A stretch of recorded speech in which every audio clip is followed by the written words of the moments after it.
Okay, we're just gonna make a start at this time, and I wanted to this week talk a little bit about joints. I know that last week was rather busy. There was a lot to cover with the skeletal system. So today we're taking a little bit of a chance to have a breather, and we're looking at various joints. So joints are sites of articulation, so where two bones come together and form a structure that allows it then typically to move.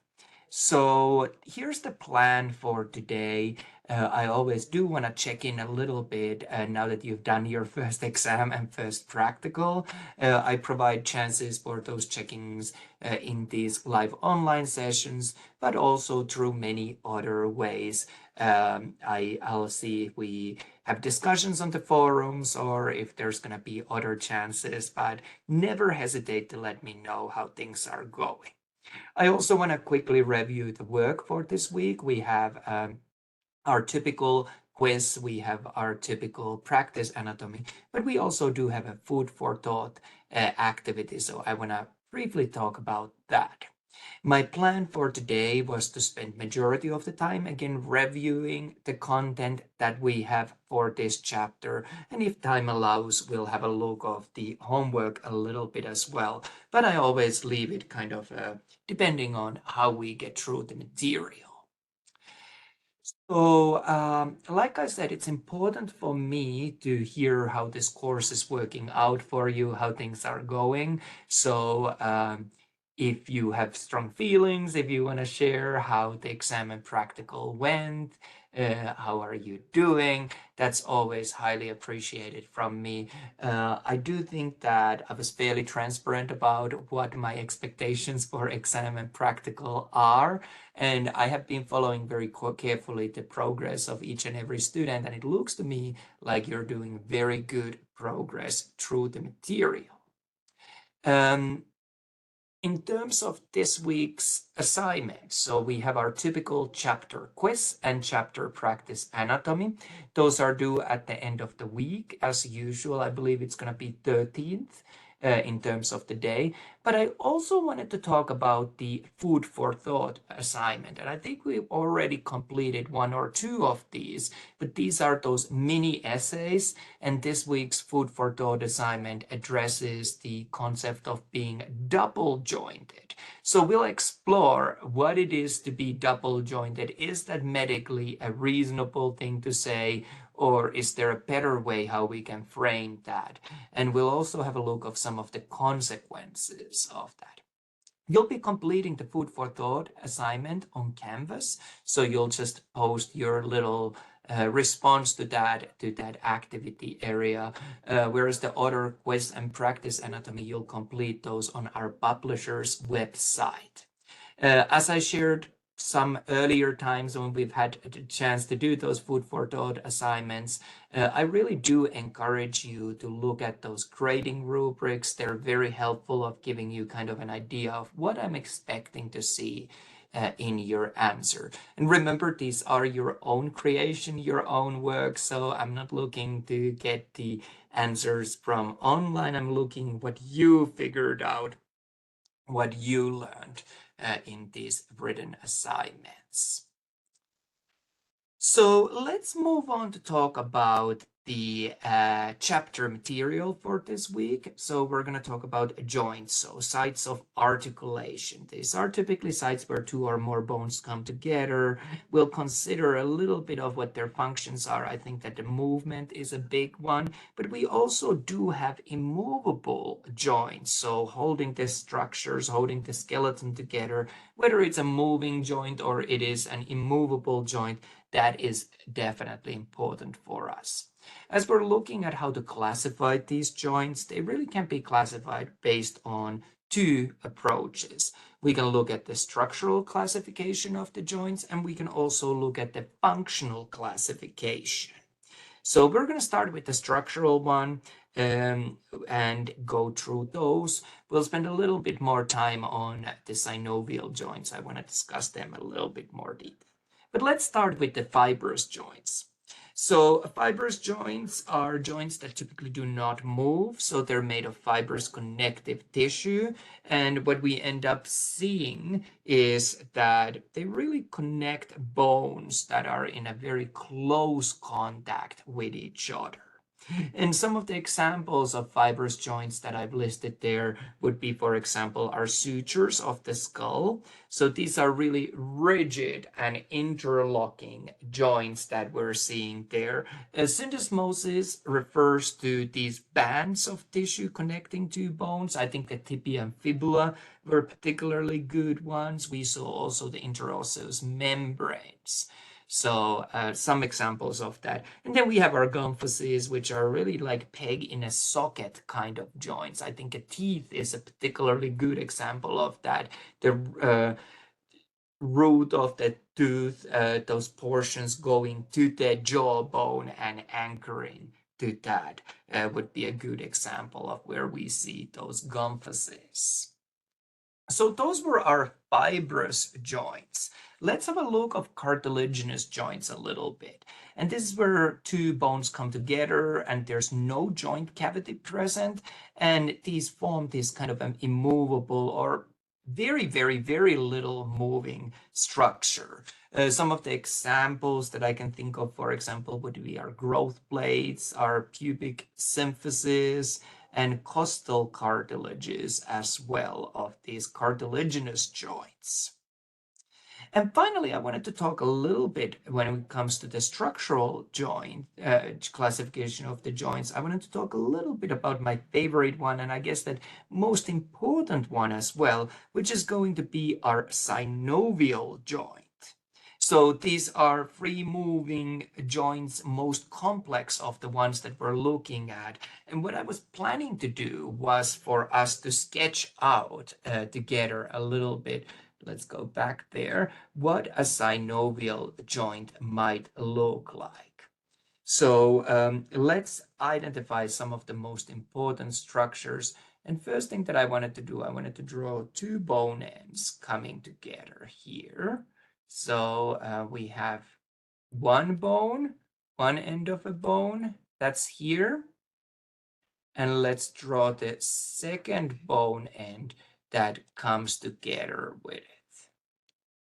Now I'm having a little bit of an issue with my mouse or software creating those shadow lines out of the sudden. So that's why I'm drawing these in sections so I can delete those shadow lines at the very end. But these two structures that we're seeing here represent our two bones that are now going to form our synovial joint. Let's see if we can remove some of that mess from that and make it a little bit of tidier drawing.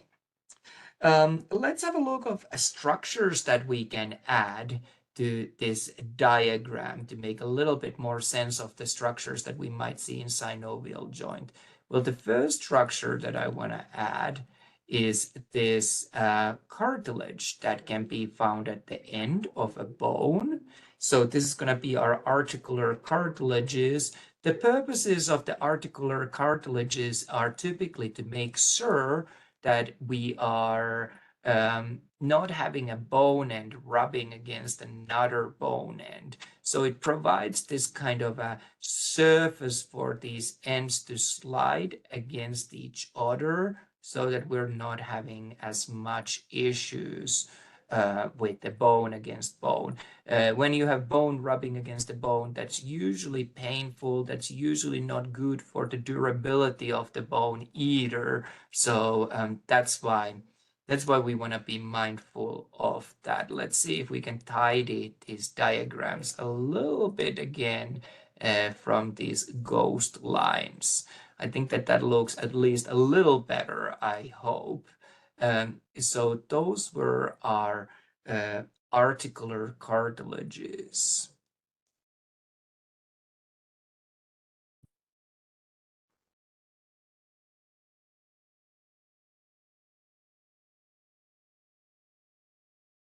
And let's see if we can also color those a little bit.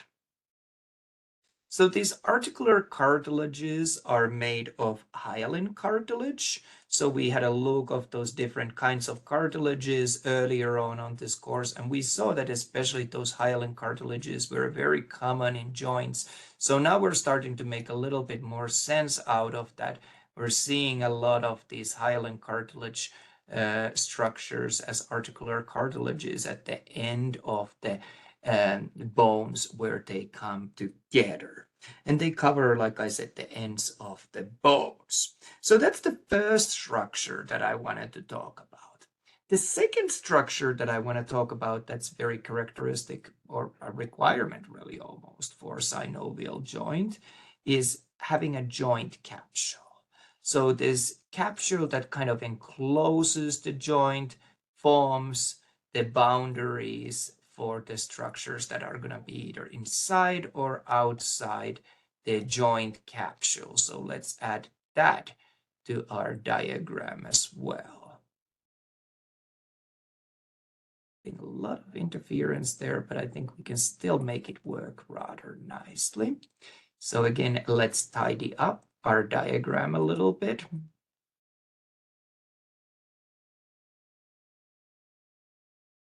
So these were our joint cavities that we're seeing. That's really the synovial cavity itself.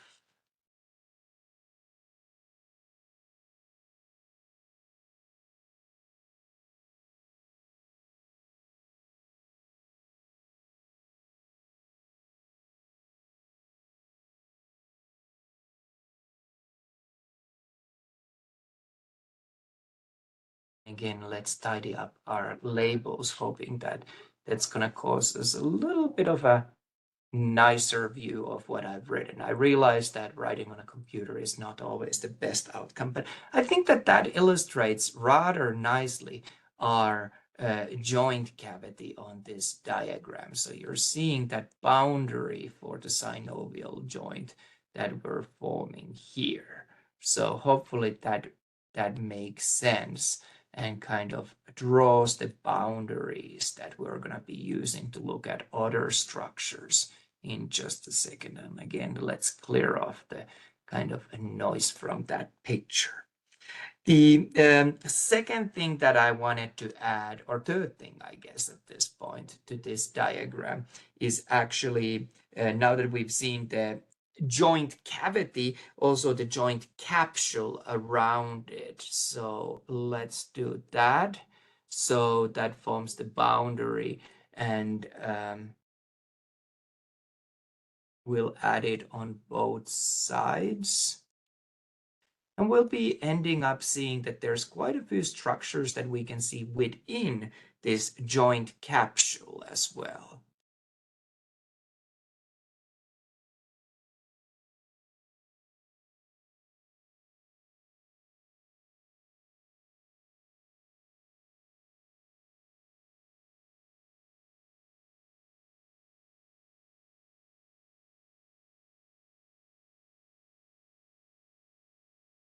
And with the joint capsule, in the actual joint capsule per se, we will end up seeing that we have really two layers there. So we're going to see our fibrous layer, which is the more external one, and the inner synovial membrane layer as well.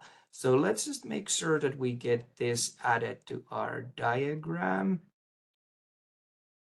Like I said, we'll be adding few other structures later on onto all of this in our discussion. But at this point, I want to make sure that we have these boundaries within which we're navigating to work from. So we're coloring in our joint capsule.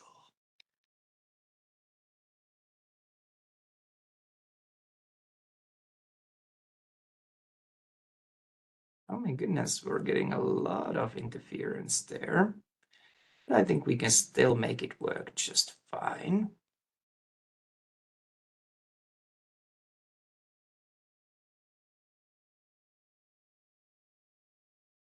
So we're now starting to see some of the key elements of that are going to form our synovial joint, the boundaries. We do still have quite a few other structures to add into this to kind of supplement our understanding. But even at this stage of our sketching, I think it becomes quite obvious to us how and why synovial joints are so highly movable. We're seeing a lot of potential for that movement in there. So I hope that that looks better, at least a little bit at this point. And I think that we can leave our joint capsule to that level. We'll come back and add few other things. Next thing that I wanted to add to our diagram is going to be, let's find a nice color for that, the actual synovial fluid that we'll see inside this synovial joint.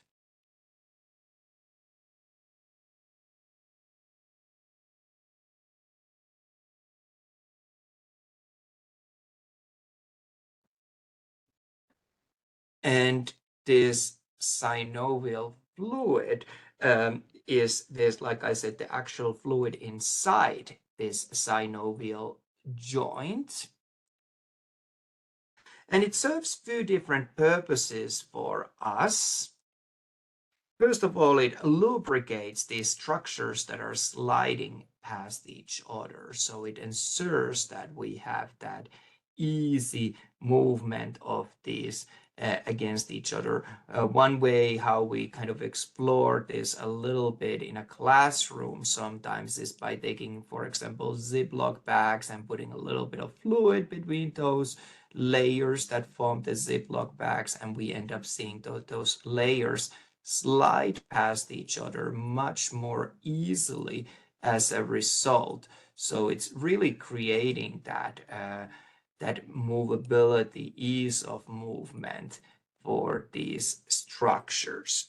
We're also seeing, since there's not always blood vessels to all of these parts, is that our synovial fluid can serve an important role in ensuring that we are passing the materials that tissues need to stay alive to these structures as well. And that's where the synovial fluid steps in and plays an important role, making sure that we're transporting those even without the blood vessels being on the side. So kind of an important or interesting adaptation for us to be aware. Let's tidy up this diagram a little bit. Again, we're seeing a lot of interference, and see if that allows us to still have a picture that's somewhat reasonable. Like I said, I realize that computer sketches are rarely quite as pretty as if we drew it by hand. I've done it a few times on these live online sessions, drawing by hand, but it tends to be hard for students to follow along as we have to tilt the camera and so on to do that. We can also add to this diagram various different kinds of ligaments, and we'll find these at many different locations, whether it's outside the joint capsule or whether it's inside within the joint capsule itself. So let's add a few of those there. The purpose of these ligaments really is to reinforce these structures that we're seeing. So making sure that they are more durable. So we can add that to our list as well.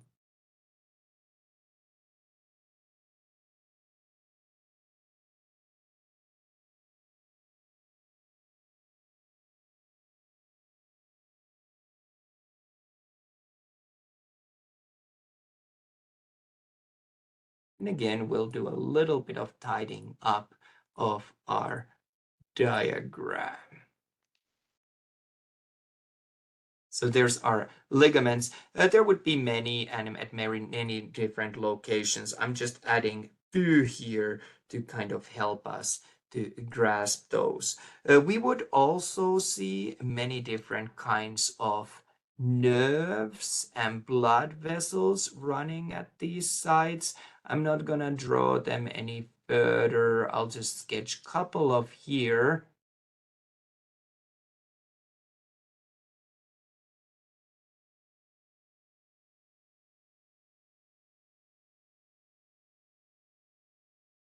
But really, we want to make sure that we are able to sense any pain, also any when it comes to the position of the joint, potentially to the stretch that we're seeing at that side. And then when it comes to the blood vessels, of course, transporting nutrients, gases, wastes, and so on. So we'll see few different adaptations when it comes to that. So nerves and blood vessels. I'll just abbreviate it for our interest of time today there. And again, let's clean up that a little bit. What else can we see? Well, we have few other structures, and I think that we can fit them into this picture as well. Sometimes we see, ooh, let's get that pen out again. Sometimes we see also within the joint capsule itself these structures, these fat pads within there. And I don't know if it's not showing up because of the color. Let's see if we can do a little bit more about that. I have a plan. So let's draw the outline of this.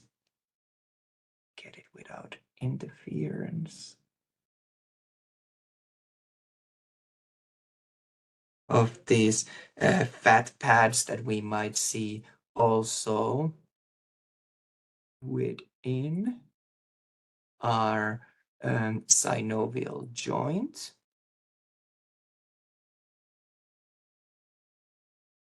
And within this joint capsule here that we're drawing. Let's try if it's going to show up a little nicer if we do it in this order. I think it's going to work for our purposes just fine. So here we see a fat pad within that joint capsule. Let's add that to our list of structures. Those fat pads really provide us cushioning, if you wish. I'm having a little hard time seeing the pointer, so I'm just gonna write it with the black ink, so we're not stuck with that.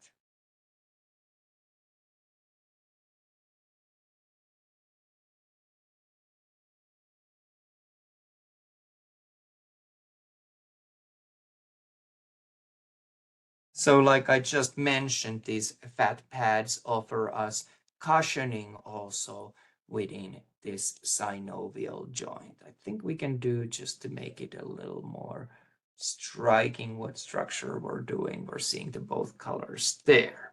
What else could we see? Well, we can see other things as well. Let's add with the pen.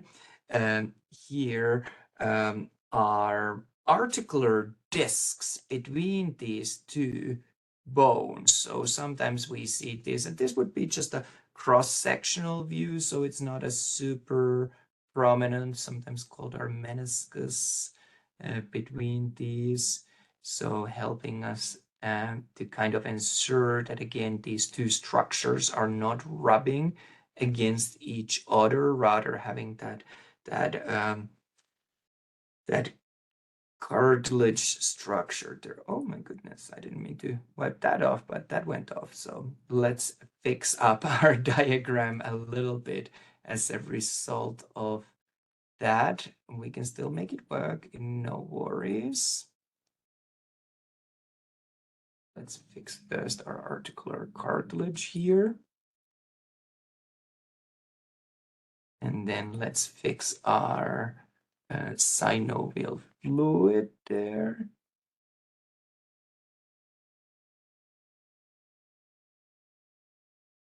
And now that we've fixed those, let's redraw this boundary here for our meniscus or articular cartilage.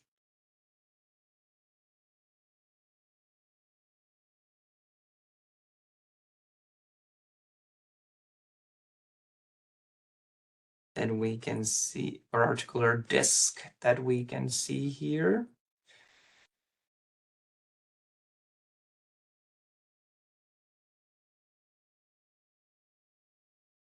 I think we can use a color to make it stand out a little bit more for the purposes of ours. Let's mark it this color. It's blue.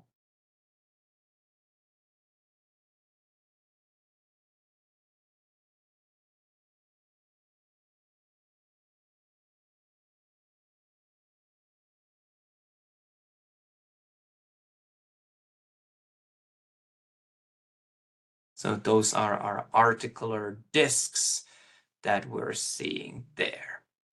They really improve the fit between these two joints. They also help to stabilize the joint and reduces the wear and tear that we could as well see.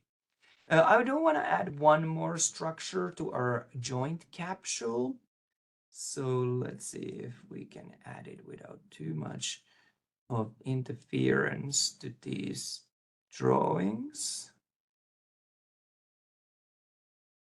So in addition to those fat pads, we can also see within, this is labeled here as well.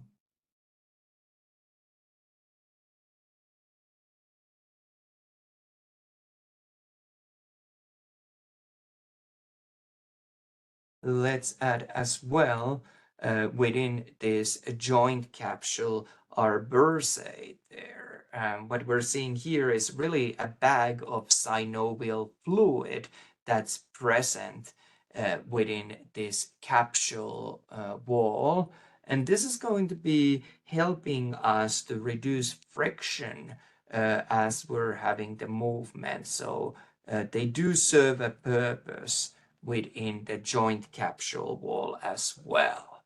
And I think that that gives us a rather nice drawing of a synovial joint.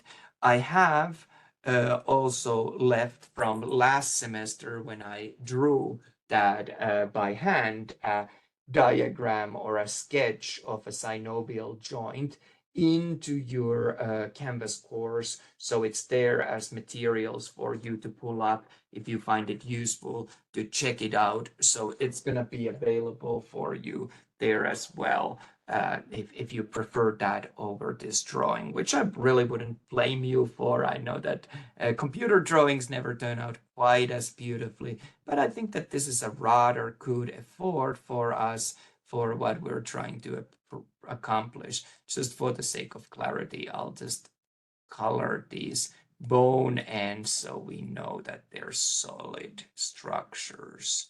So these are our bones that we saw coming together.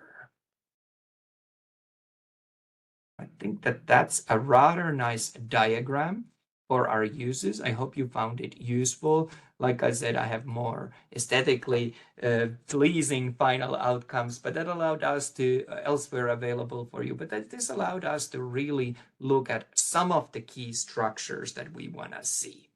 So I'm going to jump back here to this picture that we're seeing. And I just want to mention quickly that our functional classification of the joints allowed us to look at joints as either being immovable, slightly movable, or freely movable. So again, we're looking at the range of movement that we have available for these joints. And you'll be able to learn more about those from your Canvas course full lecture materials, since this is just kind of a revision session. I also wanted to quickly mention about another classification way of joints where we're really looking at the movement that they produce. We are seeing, for example, plane joints. These are sometimes often called also as gliding joints.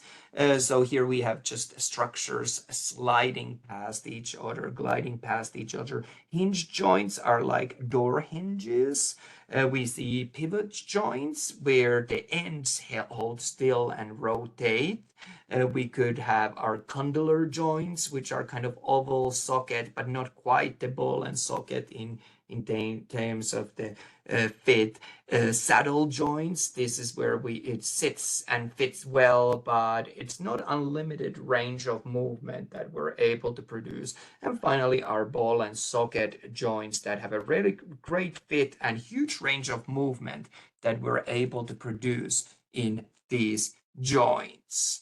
Kind of going back a little bit, I don't think I did a too amazing job with talking about these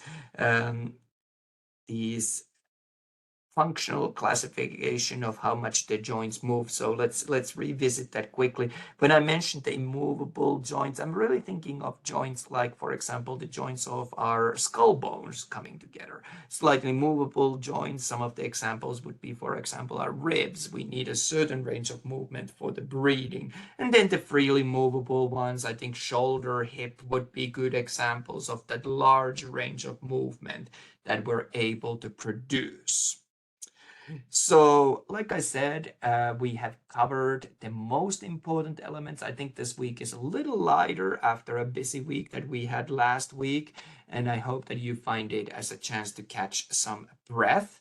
I think that we do not have a need to go through the homework. It is following the very similar format as we've seen before. Really with that food for thought, just make sure that you're really hitting those key points on the prompt that I'm asking so you can get all the points that you so deserve for your great work. And I think that that wraps up our revision session for today. As always, I do want you to remember one of the big parts of my job that I enjoy is the interaction. If you feel that you're doing well, this is an asynchronous course. I'm not going to force you to interact with me, but I do want you to know that if you need that, if you're looking for that, I'm here for it.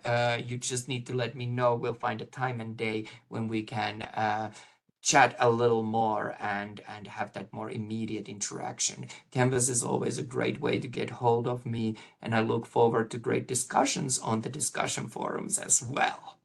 Until next time, I hope you have a good week, and I look forward to interacting with you in the online space. Until then, bye.